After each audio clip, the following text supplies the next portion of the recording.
여러분 안녕하십니까? 삶으로 열어가는 아름다운 신앙간증 프로그램 오직 주만이의 김현임입니다.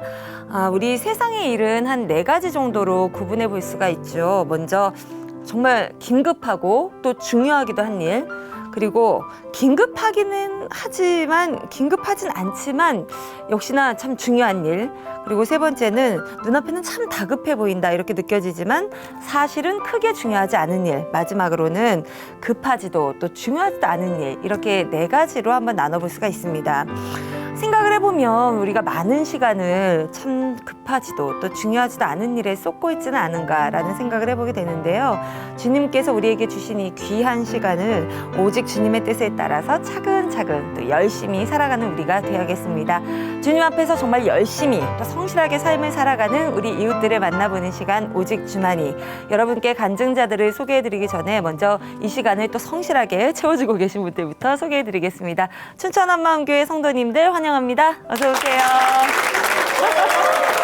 반갑습니다. 네, 오늘 첫 번째 출연자입니다. 이분은 학창시절에 워낙 좋은 선생님들을 많이 만나셨다고 해요. 그래서 나도 나중에는 똑같이 좋은 선생님이 돼야겠다라는 꿈을 갖게 됐다고 하는데요. 결국 교대에 입학해서 선생님이 되기로 마음을 먹었습니다. 그런데 막상 대학에 입학해 보니 대학 생활은 웬일인지 정말 실망스럽기만 했다고 합니다. 그래서 그 실망과 지루함을 달래기 위해 학업이 아닌 술을 드시기 시작했다고 하는데요. 그렇게 술에 취해 있던 이 청년이 성령에 온전하게 취하게 된 그 사연을 지금부터 들려드린다고 합니다. 춘천 한마음교회 김병석 형제님 박수로 모시겠습니다.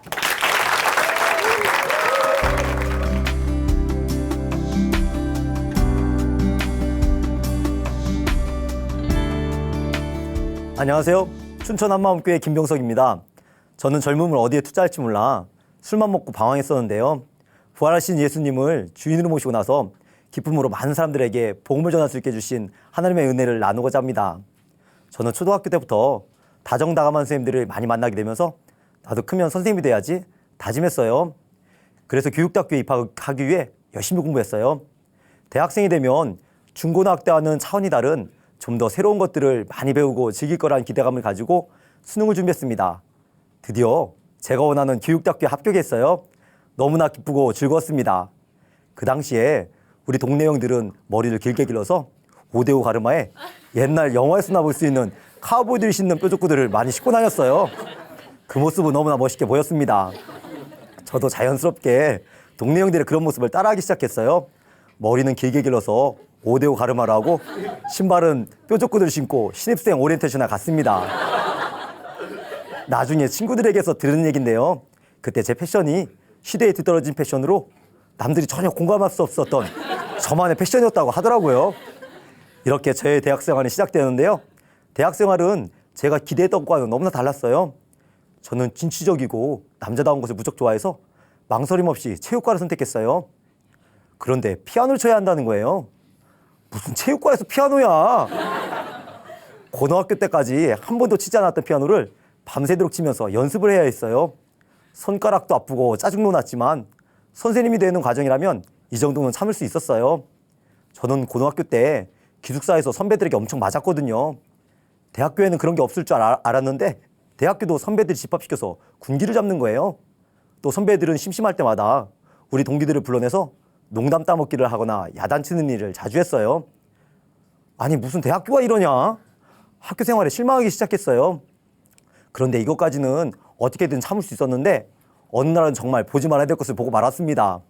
체육관에서 남자 선배들이 수업을 하고 있는데요. 글쎄 남자 선배들이 발레 슈즈를 신고 너무나 태연하게 무용 연습을 하고 있는 게 아니겠어요?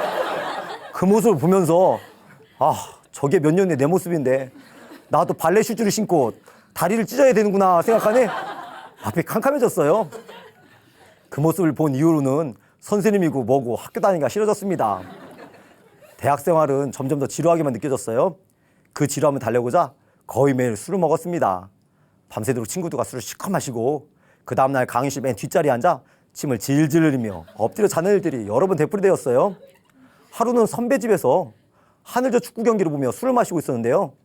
그만 술에 취해 일본 선수가 넣은 골에 환호성을 지르며 좋아하다가 선배들에게 엄청 혼난 적이 있었습니다. 그렇게 공부에는 관심이 없고 술만 마시면서 1학년을 보내다 보니 저의 학점은 정말 형편이 없었거든요. 그래서 하루라도 빨리 군에 입대하는 것이 제 인생에 도움이 될 것 같다는 생각을 하게 되었고 저는 공군에도 지원하고 육군에도 지원했습니다. 그러던 중에 한마음교회 형들을 알게 되었는데요. 그 형들은 저에게 무척 친절하게 대해줬어요. 종종 형들 사는 교회 기숙사에 놀러 가기도 하고 또 교회도 따라가곤 했어요. 군입대를 앞두고 있었던 1학년 겨울방학에 교회 형들이 저에게 성경 말씀으로 교제를 해주었습니다. 교회 형들에게 저의 신앙 고민을 얘기하는 순간 갑자기 누가 내 입을 틀어막은 것처럼 말을 할 수 없게 되었고 몸은 비를 맞은 것처럼 땀범벅이 되는 이상한 일이 저에게 일어났어요. 그 모습을 지켜보던 교회 형들은 저를 위해 기도를 많이 해주었다고 얘기했습니다. 그런 일은 생전 처음이어서 너무나 무서웠어요. 어떤 영적인 존재가 진짜 있구나 생각했어요. 이 문제를 해결받고자 군입대를 뒤로 미루고 교회 기숙사에 들어와 살게 되었습니다. 교회 기숙사에서 천국과 지옥이 있다, 하나님은 진짜 살아계신다 등의 얘기를 많이 들었는데요. 그런 얘기를 들으면서 천국과 지옥은 정말 존재할까? 그리고 하나님은 정말 살아계시는 걸까? 하며 많은 신앙 고민을 하게 되었어요. 그런 고민을 해결받고 싶어서 성경을 열심히 읽었는데 성경이 생각보다 재미가 있는 거예요. 그러면서 자연스럽게 술 마시는 것을 끊을 수 있게 되었고 점점 머리가 맑아져서 공부도 재밌어졌어요. 1학년 때와는 정반대로 강의실 맨 앞자리에 앉아 강의 내용을 노트에 열심히 적었어요. 그렇게 2학년 1학기를 보내고 성적표를 받았는데 기대 이상으로 너무나 좋은 학점을 받았고 장학금도 받을 수 있었습니다. 그러던 중에 성경 말씀에 대해서 의심이 들기 시작했어요. 성경은 어느 똑똑한 사람이 꾸며서 쓴 것일 수도 있어. 그리고 성경 번역이 2000년이 지나면서 잘못될 수도 있어. 이런 의심이 성경을 읽을 때마다 제 마음을 답답하게 했습니다. 심지어 주변 사람들의 모든 행동에 대해 제멋대로 의심하는 이상한 의심병에 걸려 괴로웠습니다. 어느 날 제 머릿속에 말도 안 되는 생각이 떠올랐어요. 내 주변 사람들 중에 지금까지 남자라고 생각하며 지내왔던 어떤 사람이 여자일 수도 있어. 혹시 그 사람이 여자인데 나와 내 주변 사람들을 속이면서 남자로 변장하고 사는 것은 아닐까? 생각하게 되면서 저는 큰 혼란에 빠졌습니다. 정말 이렇게 살다가는 정신병자로 살게 될 것 같아 너무나 두려웠어요. 이런 의심을 어떻게 해결할 수 있을까? 너무나 고민이 되어서 교회 형제들에게 제 상태를 말하고 중보기도를 부탁했어요. 몇 달이 지나도 그 의심들은 제 마음속에서 사라지지 않았습니다. 그래서 방학 동안 학교 도서관에 가서 얼마나 많은 역사책을 찾아봤는지 몰라요. 성경을 읽을 때마다 제 마음은 점점 더 답답해지기만 했고 더 이상 성경과 관련된 어떠한 생각도 하기가 싫어졌습니다. 그러다 보니 앞으로 이 세상에 어떠한 것을 가진다고 한들 저에게 아무런 의미가 없을 것 같다는 생각을 하게 되었어요. 그냥 자살해서 죽어버릴까라는 생각도 너무나 많이 했습니다. 그런 의심을 계속하고 있다 보니 집 밖에 나가는 것이 너무나 싫었어요. 누구를 만나는 것도 너무나 싫었습니다. 교회 기숙사 근처에 지하 기도실이 있었는데 저는 그곳에서 저의 힘든 처지를 하나님께 눈물을 흘리며 말씀드리곤 했어요. 6개월이라는 시간을 의심에 끌려다니다가 교회 공동체의 중보기도를 통해 저는 그 의심에서 벗어날 수 있었어요. 예전에 들었어도 믿어지지 않았던 요한복음 13장 2절의 말씀이 저를 그 의심에서 벗어나도록 해주었습니다. 마귀가 벌써 시몬의 아들 가룟 유다의 마음에 예수를 팔려는 생각을 넣었다는 말씀을 통해 제 생각들 중에 마귀가 넣는 생각도 있다는 것을 알게 되었습니다. 마귀가 의심의 생각을 넣어준다는 것을 알고 나서 역사적인 사건인 예수님의 부활을 정확히 볼 수 있게 되었어요. 예수님의 부활이 역사적 사실인데도 그 역사적 사실을 의심한다는 것 자체가 정상적인 생각이 아니었던 거예요. 마귀가 넣어주는 의심을 끊임없이 받아먹으며 예수님을 믿지 않고 살아가다 보니 어느새 저는 정신병자처럼 살아가고 있었던 것입니다. 하지만 하나님께서는 예수님의 부활이라는 역사적 사실을 통해 저의 가치관을 완전히 새롭게 바꿔주셨어요. 예수님의 부활을 통해 예수님이 창조주 하나님이시며 저의 주님이심을 알고 나서 지금까지 예수님을 마음에서 버리고 제가 주인되어 제멋대로 생각하며 예수님을 믿지 않았던 그 악랄한 죄를 하나님께 회개하였습니다. 부활하신 예수님을 저의 주인으로 영접한 후부터는 복잡했던 머릿속이 매우 단순해졌고 또 기쁨으로 가득 차게 되었어요. 예수님이 저의 주인이 되어주시니 하루하루가 너무나 즐겁고 행복했어요. 그러던 어느 날 성경을 읽다가 히브리서 10장에 영원한 제사라는 말씀이 저의 시선을 사로잡았습니다. 그 말씀 구절을 더욱 자세히 보게 되었는데요. 그 말씀 구절은 예수님의 부활에 대한 영원한 제사에 대한 말씀이었어요. 예수님께서는 하나님을 마음에서 버린 저의 죄를 용서해 주시기 위해 죽으시고 부활하셔서 하늘나라 참장막에 영원한 제사를 드리셨다는 것이었어요. 예수님의 부활을 통해 예수님이 흘리신 피가 하나님의 피인 것을 알고 나서 하염없이 회개의 눈물과 감사의 눈물을 흘릴 수밖에 없었어요. 창조주 하나님이신 예수님이 저의 주인이 되어주시려고 이 세상에 직접 사람의 몸으로 오셨어요. 그분께서 십자가 못 박혀 피 흘려 죽으시고 부활하셔서 그 피로 영원한 제사를 드리셨다는 것을 생각하게 되니 지금까지 예수님을 믿지 않았던 저의 죄가 얼마나 무서운 죄인지를 알게 되었습니다. 그리고 예수님의 부활을 통해 예수님이 창조주 하나님의 사실을 알고 나서 창조주 하나님의 그 크신 사랑을 선명하게 알게 되었는데요. 자신의 목숨보다도 저를 더 사랑하신 예수님의 그 사랑으로 인해 저의 주인 되신 예수님을 기쁘게 해드리려고 부활하신 예수님을 열심히 전하며 사람들을 교회로 전도하기 시작했어요. 그러던 대학교 3학년 여름방학 때 있었던 일입니다. 저는 여름방학이 될 때까지 열심히 캠퍼스에서 부활하신 예수님을 전하고 다녔어요. 그런데 어느 날 갑자기 형에게서 전화 한 통이 왔습니다. 저희 형은 공업고등학교를 다니면서 선도부장을 했거든요. 키도 크고 싸움도 무척 잘했어요. 저보다 5살이나 많습니다. 저는 형을 무척 무서워해서 고등학교 때까지는 형이 시키는 것은 무엇이든지 다 했어요. 그런 형이 여름방학 때 시간을 내서 집으로 내려오라는 것이었어요. 제가 예수님을 믿기 시작하면서 아버지 제사 때 잘 가지 않았는데 형이 그 일로 제 신앙생활에 대해 매우 못마땅해 하고 있었거든요. 여름방학이 되어 형님 집에 갔습니다. 형은 저를 보자마자 앞으로 교회 다니지 말고 여름방학 동안 형 집에 있으라고 얘기했어요. 저는 그렇게 못한다고 했더니 형이 그대로 저의 얼굴을 주먹으로 쳐서 안경이 떨어졌습니다. 형은 계속해서 앞으로 교회 다니지 말라고 알았어? 소리쳤지만 저는 그렇게 못한다고 대답했어요. 형은 옆에 있던 쇠파이프로 제 몸을 내리치면서 계속 교회 다니지 말라고 위협했어요. 그리고 제 멱살을 잡은 채로 주방으로 질질 끌고 갔어요. 칼을 들더니 네가 믿는 하나님이 살아계시면 지금 살려달라고 해봐. 조롱하면서 금방이라도 저를 찌르려고 했습니다. 그때 저는 예수님의 부활이 생각나면서 예수님의 부활로 저는 영원히 사는 존재가 되었으니까 형이 칼로 찔러서 제가 죽게 된다 할지라도 전혀 두려움이 없었습니다. 형의 협박을 들어도 전혀 흔들리지 않았어요. 이런저런 방법을 다 사용해도 제 마음이 변하지 않자 형은 그래 네가 하고 싶은 대로 해라. 저의 신앙생활을 인정해 주었습니다. 그 후에 부활하신 예수님으로부터 오는 기쁨을 대학교 동기들과 선후배들에게 즉시로 나눠주었습니다. 우리과 동기들과 후배들에게 밥을 사주면서 본격적으로 전도를 시작했어요. 전도를 하면 할수록 제 안에서 기쁨이 흘러넘치는 것을 자주 경험하게 되면서 하나님께서 전도한 자에게 기쁨을 주신다는 것을 알게 되었습니다. 그래서 하나님 너무나 기뻐하신 전도에 더욱 박차를 가했어요. 동기들과 후배들 볼 때마다 끈질기게 다 달라붙어서 복음을 전했습니다. 어느 날 우리과 행사가 체육관에서 있었는데요. 우리과 전체 학생이 참석했어요. 그때 즉석 이벤트가 생겼어요. 자신이 하고 싶은 얘기를 우리과 모든 학생들 앞에서 할 수 있도록 기회를 주는 이벤트였어요. 학생들은 대부분 이성 친구에 대한 사랑 고백을 했어요. 그런데 저는 평소에 친하게 지내고 있던 후배를 생각하며 발언대 앞에 나갔어요. 그 자리에서 종근아 사랑한다. 우리 함께 교회 가자. 하고 외쳤어요. 그 후배는 제가 외치는 소리를 듣고 고개를 들지 못하고 많이 쑥스러워 하더라고요. 한 번은 그 후배 하숙집에 가서 복음을 전했는데 피곤하다고 말하며 계속해서 복음을 듣기 싫어하는 겁니다. 눈을 감은 채로 도대체 복음을 들으러 가지 않았어요. 그래서 A4 용지에 제가 전하고 싶은 복음을 잔뜩 써서 책꽂이에 약 10장 정도를 붙여놓고 교회 기숙사로 돌아왔어요.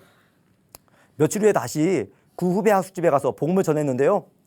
그 후배는 짜증을 내며 복음을 듣지 않으려고 했어요. 그래서 그 후배에게 네가 복음을 그렇게 많이 들었는데도 믿지 않으니 하나님께서 너 하나쯤 손을 못 대시겠냐 말하면서 교회 기숙사로 와버렸습니다. 그런데 30분도 못 돼요. 후배는 헐레벌떡 택시를 타고 교회 기숙사로 왔더라고요. 얼굴 보니 사색이 되어 있어서 무슨 일이 있었는지 너무나 궁금했어요. 너 조금 전에는 복음을 그렇게 듣기 싫어하더니 지금 왜 왔냐? 그랬더니 너무나 심각한 얼굴로 가위에 눌려 죽을 뻔했어. 내가 이불을 덮고 자려고 했는데 발밑에서부터 뭔가가 나를 건드리며 가슴 쪽으로 오더니 내 목을 조르는 거야. 너무 무서워서 그대로 일어나 불 켜고 여기로 도망쳐 왔어 하는 거예요. 두려움에 떨고 있는 후배 마음을 안정시키려고 다시 복음을 전했어요. 그런데 다른 때보다 진지하게 열심히 듣는 겁니다. 하나님께서 그 후배를 너무나 사랑하고 계시구나 생각했어요. 군대에서 이등병 생활을 하고 있을 때 이 후배에게서 한 통의 편지가 왔어요. 편지 내용은 이랬어요. 병석이 형, 형이 전해준 복음은 내 인생을 바꿔놨어.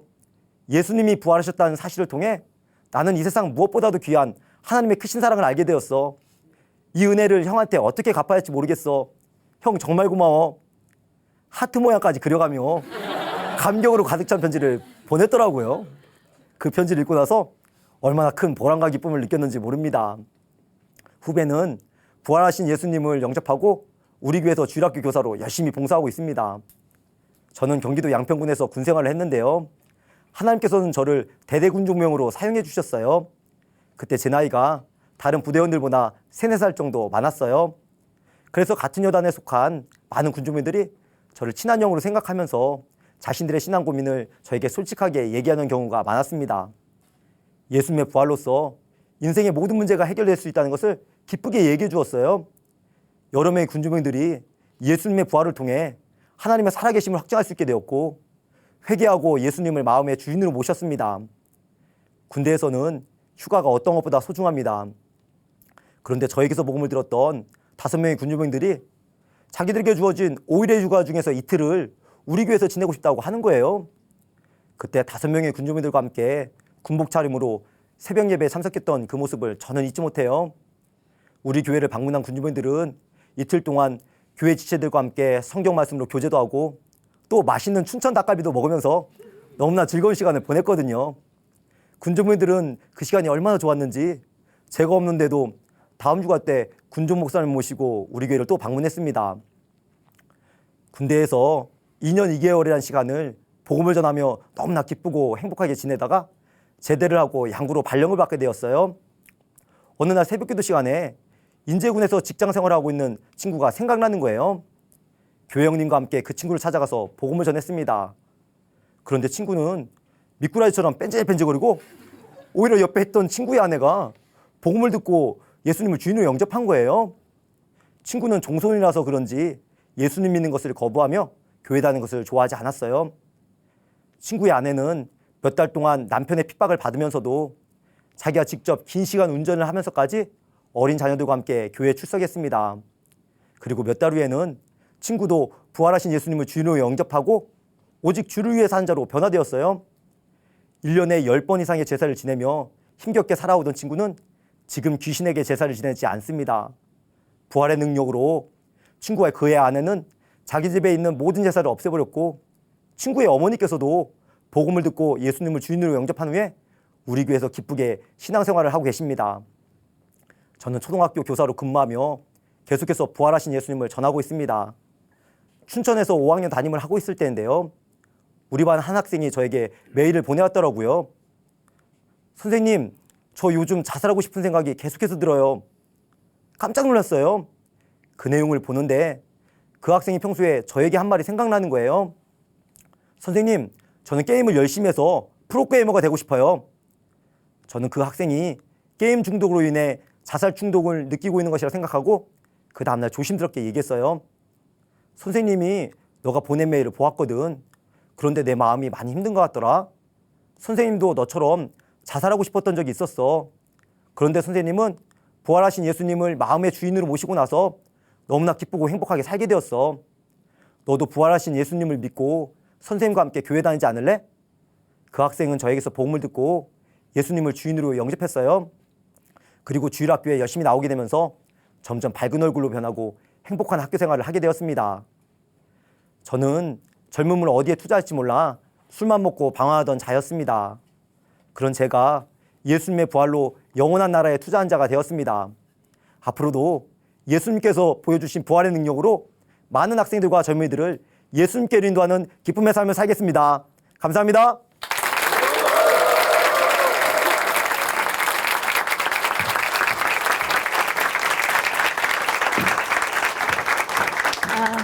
유쾌하고 힘이 있는 그런 간증이었습니다.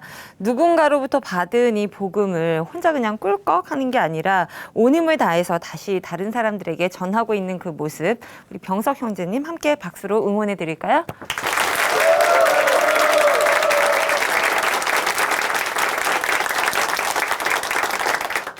네, C채널과 함께하는 삶의 아름다운 신앙간증 프로그램 오직 주만이 이제 두 번째 출연자 여러분께 소개해드리겠습니다. 이번에 나오실 분은요, 조금 전에 그 병석 형제님의 간증 속에서 출연을 하셨던 분이에요. 이미 과 전체 학생들 앞에서 사랑의 고백을 받으셨던 그분인데요. 이분이 학교에서는 굉장히 그 모범생으로 잘 생활을 하셨지만 집에서는 참 짜증을 많이 부리는 그 두 얼굴의 사나이였다고 합니다. 이분이 변화한 이야기 함께 들어보시죠. 함께 들어보겠습니다. 춘천 한마음교회 신정근 형제님 박수로 모시겠습니다.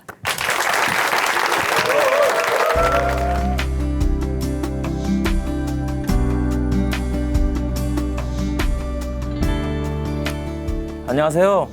춘천 한마음교회에서 온 신종근입니다. 저는 예수님을 믿기 전에 범사에 짜증을 내고 살았어요. 아침부터 저녁까지 하루 종일 짜증을 내고 살다가 자신감까지 다 잃어버렸는데요. 그러다 부활하신 예수님을 만나 기쁜 삶을 살게 된 간증을 나누고자 합니다. 저는 어렸을 적 강원도 삼척에서 살았어요. 학교에서는 완전 모범생이어서 선생님께 칭찬을 많이 받았어요. 그래서 상은 늘 저를 따라다녔죠. 그런데 집에서는 정반대였어요. 아침마다 어머니께서 저를 깨우시면 짜증을 안 낸 적이 한 번도 없었어요. 가만히 놔두면 스스로 잘 일어날 텐데 강제로 깨우시니까 기분이 안 좋더라고요. 그래서 매일 짜증을 냈어요. 제가 어머니께 이런 말을 자주 했어요. 냅두면 알아서 일어난다니까요. 강제로는 깨우지 마세요. 그러나 말로만 이랬지 실제로 실천한 적은 단 한 번도 없었어요. 1시간을 깨워도 안 일어난 적이 많았는데요. 학교에 가야 돼서 하는 수 없이 일어났어요. 그런데 옷을 입다가 또 짜증을 냈어요. 옷이 자꾸 안으로 말려 들어간다고 다 입을 때까지 인상을 안 폈어요. 제 불만스러운 마음이 부모님께 전달이 돼야 화가 좀 풀리는 것 같았거든요. 이런 생활이 계속되니까 언젠가부터 저를 내버려 두시더라고요. 특히 학교에 가지 않는 일요일 아침에는 아무도 절 건드리지 않아서 제 마음은 천국이었어요. 토요일 밤 잠들기 전엔 잔뿌리를 뽑으셨다는 생각에 저절로 미소가 지어졌어요. 깨면 또 자고 또 깨면 또 자고 계속 잤어요. 그런데 허리가 아파서 더 못 자겠더라고요. 결국 일어난 시간은 평균 오후 2시였어요. 좀 충격적이더라고요. 그런데 거울 속 제 얼굴은 더 충격적이었어요. 얼굴이 완전 새까매져 있었거든요. 창가에서 자다가 직사광선을 너무 오래 짠 거예요. 누구에게도 말 못할 일이 일요일 아침마다 반복되니 그것도 짜증이 되었어요. 깨워도 문제, 안 깨워도 문제였어요. 일요일이면 실컷 놀 수 있는데 놀 시간이 얼마 안 남았다는 생각을 하니까 또 기분이 안 좋더라고요. 그래서 숙제를 핑계로 또 짜증을 막 냈어요. 좀 깨워야지. 지금 일어나서 언제 숙제를 다요. 그리기며 만들기며 다양한 숙제들을 부모님과 함께 했던 기억이 아직도 생생해요. 짜증을 밥 먹듯이 내다 보니 신경통까지 있었는데요. 부모님께 다리를 주물러 달라고 수없이 주문을 했고 부모님께선 제 다리를 주무르면서 점점 기쁨을 잃어가셨어요. 공부고 뭐고 다 필요 없고 옆집 애들처럼 짜증 안 내는 애 좀 봤으면 소원이 없겠다고 정말 많이 말씀하셨어요. 저는 진실로 짜증나는 아이였어요. 지금 생각해보면 짜증의 원인은 딴 게 아니었어요. 제 마음대로 못하는 게 불만이었어요. 짜증의 불똥은 여동생한테까지 튀었어요. 공부를 못하는 동생에게 공부를 가르쳐 주다 보면 혈압이 막 올라서 결국엔 머리를 쥐어박고 욕을 막 퍼부었어요. 바보같이 그것도 모르냐? 라고요. 너무나 쉬운 문제를 이해하지 못하니까 도저히 납득이 안 돼서 참다 폭발해 버리는 거예요. 제 생각대로 안 되니까 짜증이 났어요. 학교에서는 밝게 지내다가도 집에만 돌아오면 이유 없이 짜증이 나고 죽고 싶은 생각도 많이 했어요. 학교에서는 인정받고 지내는데 가족들에겐 칭찬 한 번 못 듣는다는 생각에 그랬던 것 같아요. 짜증만 냈다면 다행이었을 텐데 저는 밤에 오줌도 쌌어요. 중2 때까지 계속 싸서 어머니께서 이불 빨래 진력이 나셨어요. 짜증에 야뇨증까지 정말 힘들었어요. 중학교 2학년 때 수학여행을 갔는데 밤에 잠을 못 자겠더라고요. 새벽까지 계속 화장실에 들락거리며 몸속에 수분을 쫙 빼야 했어요. 그때 화장실 벽을 바라보며 기도 아닌 기도를 했어요. 설마 고등학생이 되어서도 이럴까요? 그때까지 이러면 내 인생 완전 끝장인데요. 제발 오줌 안 싸게 해주세요. 정말 낮은 마음이었어요. 천만다행히 아침에 뽀송뽀송하게 일어났어요. 얼마나 기뻤는지 몰라요. 그날은 하루 종일 자신 있게 살았어요. 친구들이 왜 그렇게 즐겁냐고 하더라고요. 저는 이유를 말해줄 수가 없었습니다. 신기하게도 그다음부터는 더 이상 밤에 실수를 하지 않게 되었어요. 큰 문제 하나는 해결이 되었는데요. 그때부터 제 성격에 대한 고민이 본격적으로 시작됐어요. 집 안에서와 밖에서의 모습이 다르니까 매사에 점점 자신감이 사라졌어요.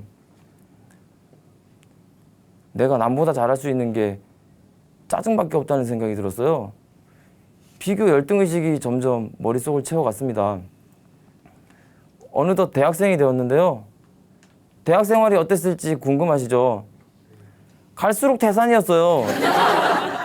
남중 남고를 다녀서 초등학교 이후로 여자친구들을 처음 만난 거예요. 정말 부담됐어요. 게다가 저보고 사투리를 쓴다면서 재밌다고 막 따라하는 거예요. 사투리는 경상도나 전라도 사람만 쓰지 강원도 사람은 철저히 표준어를 쓴다고 생각했어요. 강원도에서 산 게 정말 다행이라고 생각했던 저로서는 뭔 소리를 하는 건지 도대체 이해를 못 하겠더라고요. 고등학교 때 친구들과 이런 이야기까지 했었거든요. 야, 우리가 강원도에 산 게 진짜 다행 아니나? 사투리를 안 쓴 게 얼마나 다행이나? 안 그러나? 친구들도 맞장구를 쳐줬어요. 그게 맞다요! 그나마 좀 남아있던 자신감도 어디론가 사라졌어요. 제가 얼마나 몰랐냐면요. 한 번은 심부름으로 이웃집에 간 적이 있었는데요. 그 집 현관에 액자가 걸려 있었어요. 보니까 외국인인 거예요. 옆모습인데 남자가 머리가 길어서 좀 느끼했어요. 왜 한국 사람이 외국인을 좋아하냐? 참 이해를 못하겠네 하면서 나왔어요. 나중에 알고 보니 그 외국인이 바로 예수님이더라고요. 아무튼 대학 생활이 두려워졌어요. 내가 그동안 우물 안에서만 살았구나. 정말 모르는 게 많구나. 잠만 자서 그런가? 세상은 무지 넓은데 너무나 모르고 살았다는 생각이 들면서 대학 생활에 대한 기대감이 두려움으로 바뀌었어요. 학교 가기가 싫더라고요. 다들 경기도나 서울 출신이고 저처럼 강원도에서 온 애들은 별로 없는 거예요. 게다가 저보고 시골에서 왔다고 해서 짜증이 나더라고요. 삼척도 시거든요. 학교 가기가 싫었던 그때 혜성처럼 나타난 한 사람이 있었는데요. 바로 같은 과 1년 선배였어요. 선배의 첫인상은 너무나 초라해 보였어요. 사이즈가 안 맞는 옷을 일부러 골라 입는 것인지 옷이 늘 바람에 펄럭거렸어요. 그런데 충청도 사투리를 써서 좀 친근감이 들더라고요. 저처럼 촌스러운데 저랑 다른 점은 선배는 항상 씩씩하고 즐거웠어요.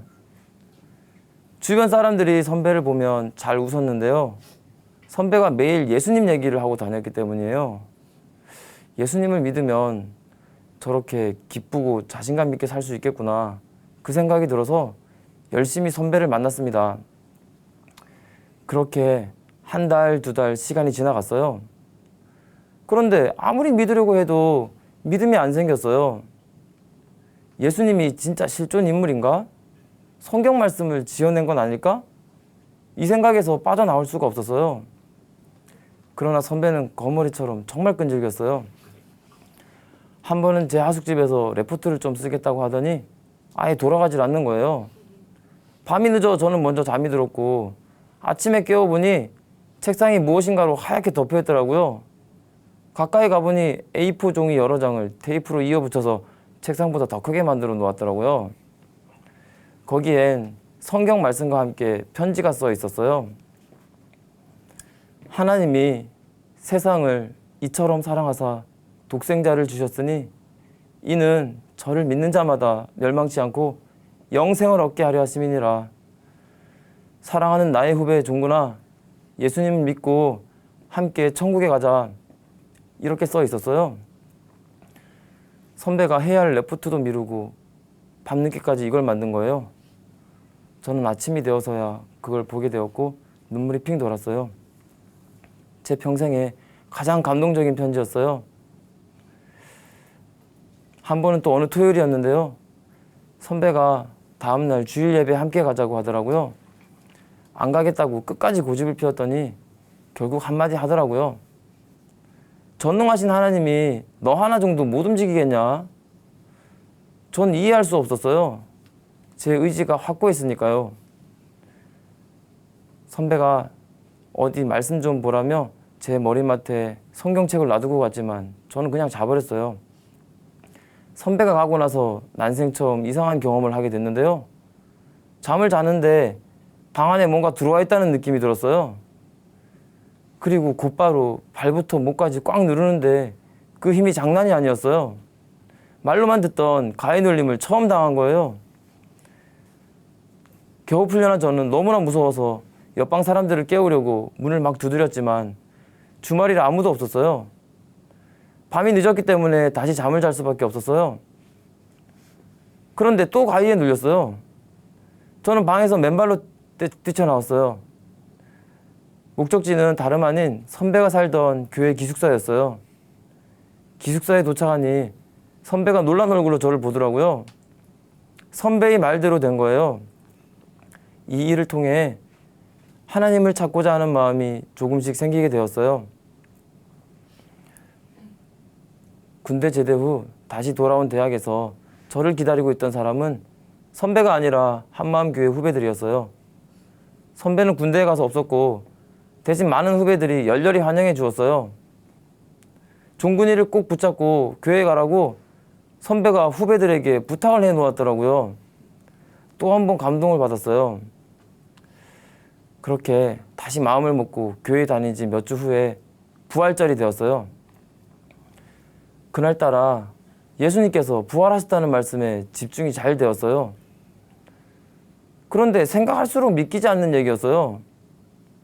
부활은 역사적 사실이라고 말씀하시는데 전혀 믿기지 않아서 과연 그런지 찾아봐야겠다 생각했어요. 백과사전, 위인전, 인터넷 다 뒤져보았는데 정말 죽은 지 3일 만에 살아났다고 나와 있더라고요. 그러나 안 믿기는 건 똑같았어요. 2000년 전 사건이 제 마음에 믿어질 리가 없었습니다. 그러던 중 목사님께서 부활은 성경에 미리 예언된 사건이라고 말씀하셨어요.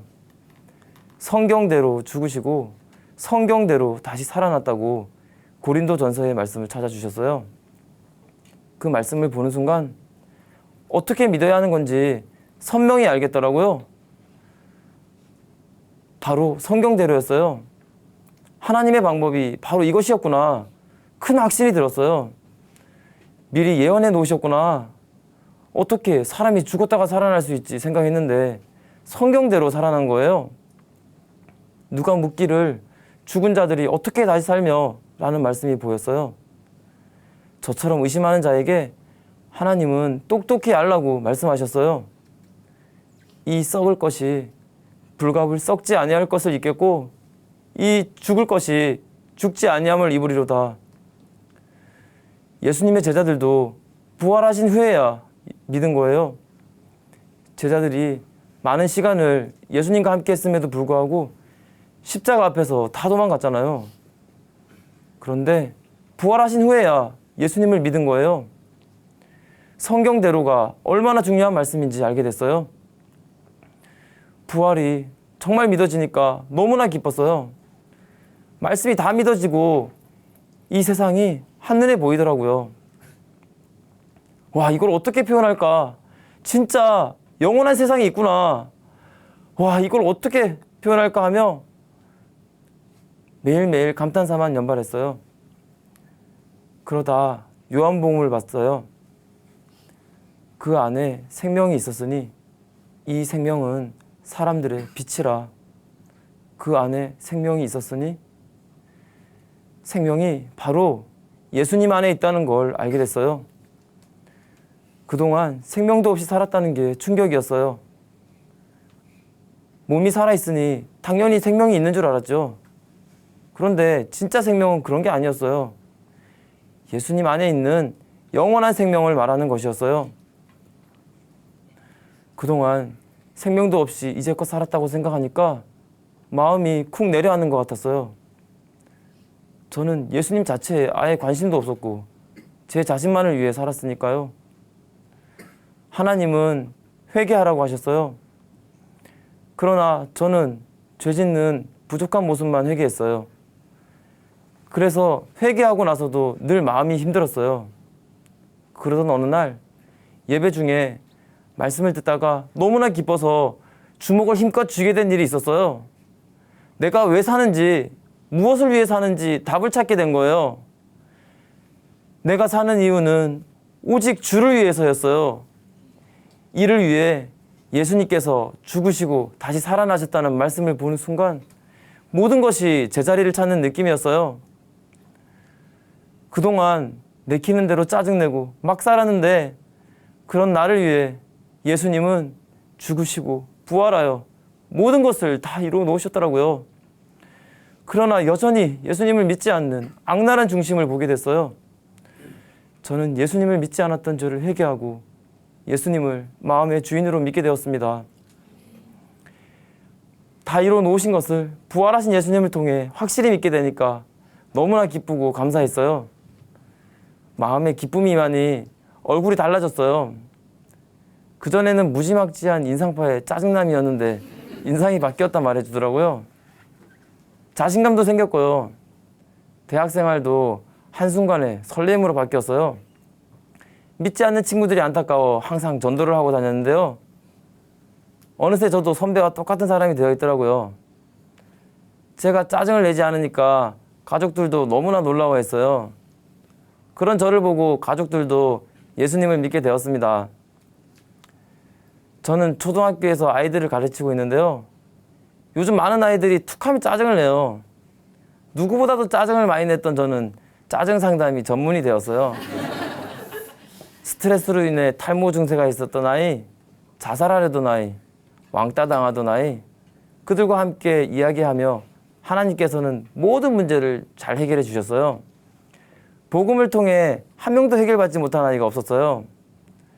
그리고 우리 반 그분을 사랑은 공부의 완성이라고 지었어요. 공부를 하는 목적도 자신을 위해서가 아니라 이웃을 사랑하기 위해서라고 종례 때마다 말해줍니다. 아이들도 그분이 좋다고 난리예요. 다 함께 그분을 외치며 매일매일 즐겁게 집으로 돌아가요. 우리 집엔 아이가 3명 있는데요. 이 아이들이 제 어렸을 때처럼 짜증이 심하거나 밤에 오줌을 싸면 어떡하나 좀 걱정이 되었어요. 그런데 저랑 완전 다른 거예요. 안 깨워도 벌떡 일어나고 일어나자마자 신나게 웃고 뛰어요. 옷도 항상 뽀송뽀송하고요. 온 가족이 새벽 예배를 함께 다녀오는 길에는 찬양 소리가 하늘까지 닿는 것 같아요. 하도 빽빽 소리 질러 찬양을 불러서 자제를 시킬 정도예요.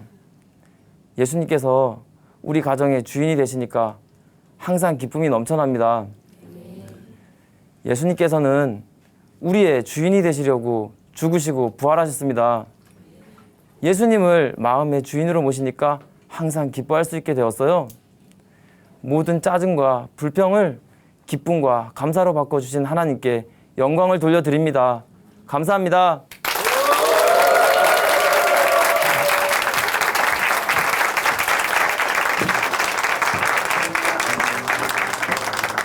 오늘 이 두 형제님들의 그 간증을 통해서 한 지체를 우리 주님의 사랑으로 사랑하고 또 전도하는 게 얼마나 중요한지, 그런 열심을 내야 하는 것이 우리의 사명이다라는 것 다시 한번 느낄 수가 있었습니다. 상담계의 새로운 분야를 개척하셨네요. 짜증 상담 전문가. 앞으로 우리 하나님이 주시는 행복 담당 전문가로 다시 거듭나시기를 응원해 보겠습니다. 자, 오늘도 은혜 많이 받으셨나요? 네. 이 시간 찬양과 함께 마무리해 보도록 하겠습니다. 박상규 전도사님이 들려주실 질그릇에 담은 소망입니다. 오늘도 이 찬양과 함께 성령 가득한 은혜 풍성한 하루 보내시기 바랍니다. 감사합니다.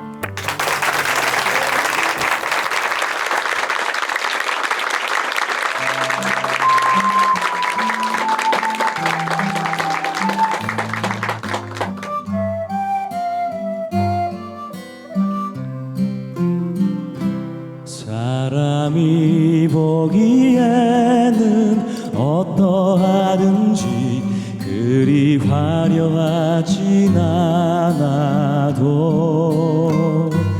주께서 쓰시기에 편하신 대로 주님 손에 맞게 날 빚으소서. 사람이 보기에는 어떠하든지 그리 화려하진 않아도 주께서 쓰시기에 편하신 대로 주님 손에 맞게 날 빚으소서. 비록 내 모습 질그릇이지만 내 안에 담겨진 예수 그리스도, 오직 당신만이 나의 보배, 나의 자랑, 나의 기쁨 되시네.